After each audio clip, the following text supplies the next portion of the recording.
Our next witness is Shea.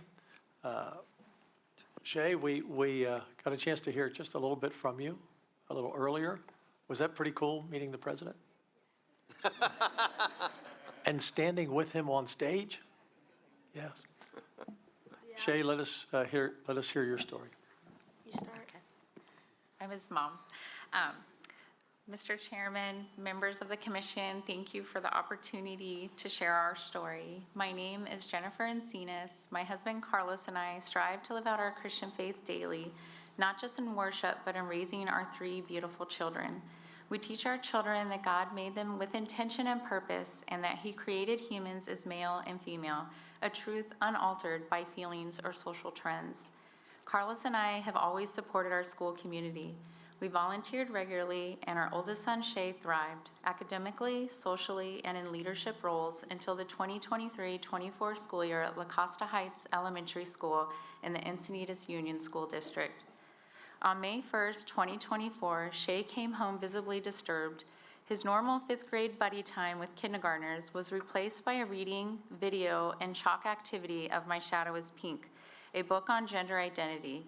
Shea was forced to participate in an activity promoting the book's message and teaching his kindergarten buddy about gender ideology against his beliefs. As my teacher read the book, My Shadow is Pink, I could tell immediately that the message went against my beliefs. It taught that gender could be chosen based on feelings rather than the way God created us. I didn't have any choice. I had to participate. We were then told to line up and head to our buddy class, where we watched a cartoon version of the book. I felt sick. I wanted to protect my buddy, cover his eyes even, but I didn't want to get in trouble. Then we went outside to trace our buddy's shadows with chalk. The teacher told each child to pick a color to represent him or her. I felt upset and confused, but I stayed quiet because I was afraid of getting in trouble.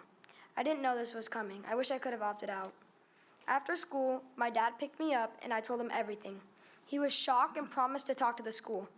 I hoped that would make things better. Instead, it made things worse, much worse. School officials never notified us, even though we had just opted Shea out of the school's health unit for this very reason. When we brought the concerns up to his teacher, he claimed the book wasn't about gender, yet the author calls it a story about gender identity, and district documents show an effort supported by groups like Trans Family Support Services to promote this ideology without parental input or awareness. When we emailed the principal and superintendent, instead of responding to us, Principal Christy Kay contacted several of Shea's closest friends and their families, suggesting we were trying to get teachers fired,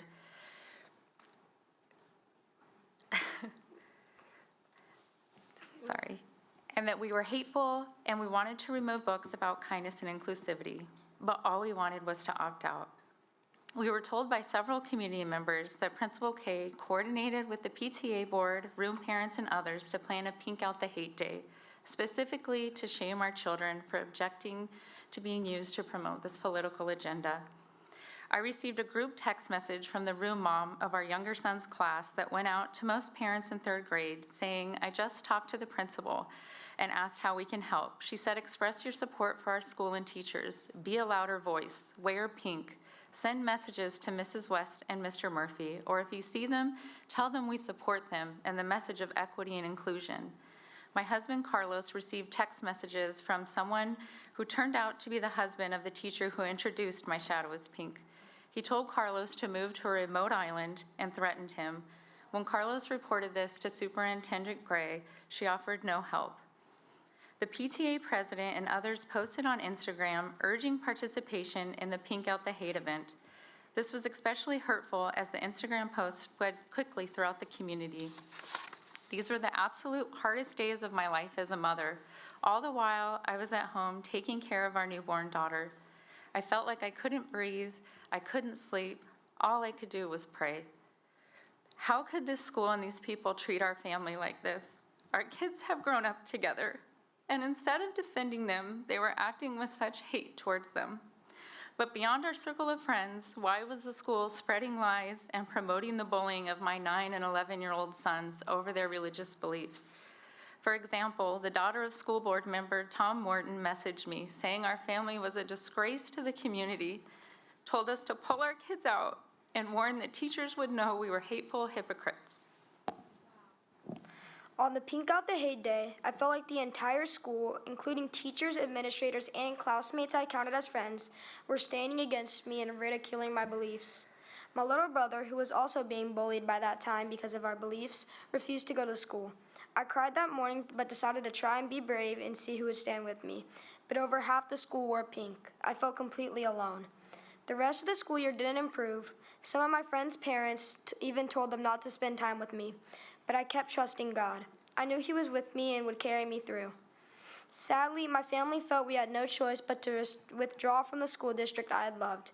We transferred to a private school where we now feel loved, supported, and safe every day. Every day, I thank God for giving me a new place to grow, learn, and be myself. Looking back, my experience at La Costa Heights still makes me sad, but it also reminds me how strong my faith is and how faithful God has been to me. I'm sharing my story not for attention, but in the hope that no other child or family has to go through what mine did.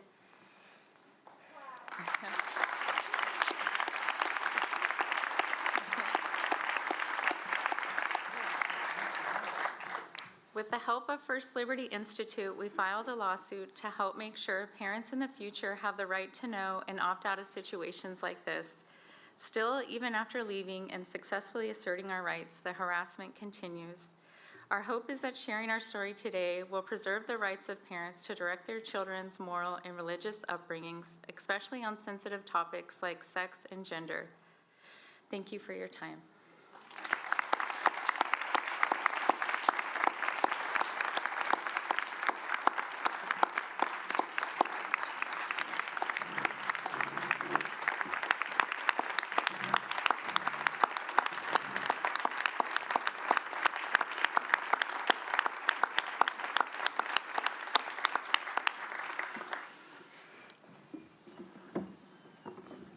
Members, if you want to make a comment or ask a question, hit your left button. Dr. Carson. Shea, that's a very impressive display of courage, and I think that that's what's missing. When I was running for president, I traveled all over the country and discovered that from the smallest little hamlets to the largest cities, one thing that the American people shared in common was common sense. But also discovered that what they shared in common was lack of courage. And you've got to be brave if you're going to be free. What gave you your courage, and what would you suggest for others? Well, I really wanted to stand up for my rights. That's what gave me the most courage. Like, I knew that God was going to be with me the whole time, and that's what gave me like the motivation to keep going and to keep fighting for my rights, because I didn't want it to happen to any other family. That's a great example.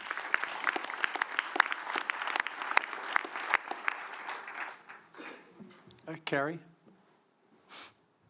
I just want to say you are a hero, Shea.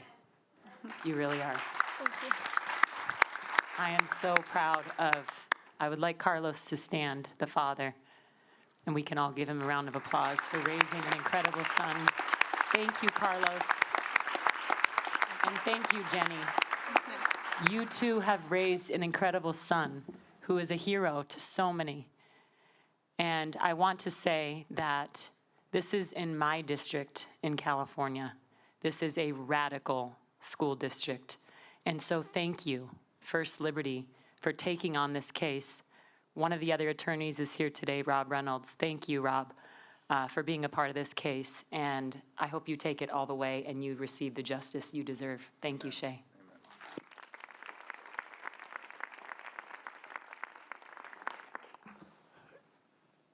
Any other questions? Jenny, were there any repercussions for that principal of that school district? She was actually promoted, and the teacher who was involved was promoted.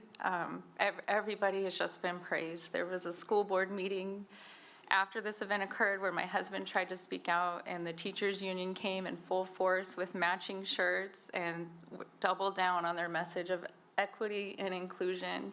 And it was so just hurtful that they didn't realize like they were attacking my son with that event, and the whole message of equity and inclusion was there for everybody except Christians.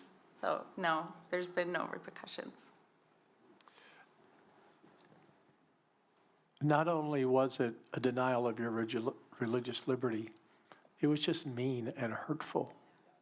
And I think it's hard for America watching to understand why a principal, a teacher, an entire school system, and so many parents were so mean and so hurtful. Yeah, I agree. We still don't know. It changed our community, our whole trajectory of our lives. But we're here today, and just thank you for this opportunity to share this story. I'm sorry it makes me so emotional because it was a lot to go through. Hey, a number of us could tear up on this story. Shea, I have a grandson, looks just like you. You could be brothers, your age. And I would hate to think that anyone would hurt my grandson like they hurt yours. And everyone should understand that can happen to your child, your grandchildren. Thank you for your testimony. Thank you. Thank you.